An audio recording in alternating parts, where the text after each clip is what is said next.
BJP మూడోసారి అధికారంలోకి రావడం ఖాయమని 400 సీట్లలో గెలుపే లక్ష్యంగా కార్యకర్తలు కృషి చేయాలని పిలుపునిచ్చారు ప్రధాని మోదీ.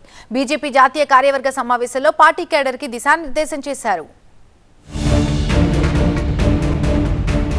రానున్న 100 రోజులు చాలా కీలకం. లోక్సభ ఎన్నికల్లో గెలిపే లక్ష్యంగా బీజేపీ కార్యకర్తలు కృషి చేయాలని ప్రధాని మోదీ పిలుపునిచ్చారు. ఎన్నికల్లో అనుసరించాల్సిన వ్యూహంపై పార్టీ జాతీయ కార్యవర్గ సమావేశాల్లో కేడర్కు దిశానిర్దేశం చేశారు మోదీ.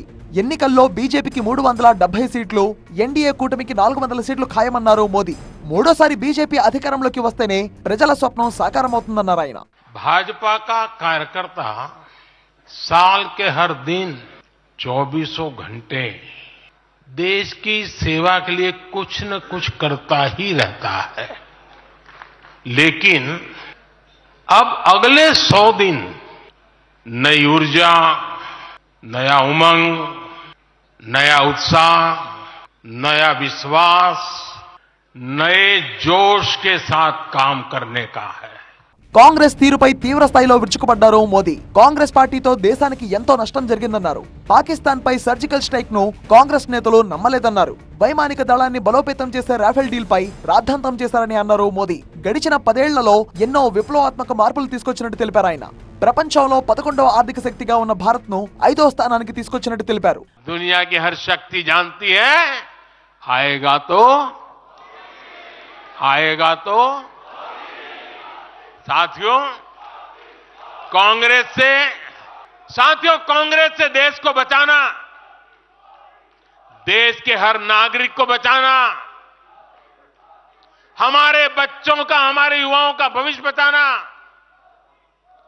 बीजेपी के प्रत्येक कार्यकर्ता का दायित्व है. कांग्रेस का ट्रैक रिकॉर्ड हम सभी के सामने है. कांग्रेस अस्थिरता की जननी है. कांग्रेस परिवारवाद की जननी है. कांग्रेस भ्रष्टाचार की जननी है और कांग्रेस तुष्टीकरण की भी जननी है.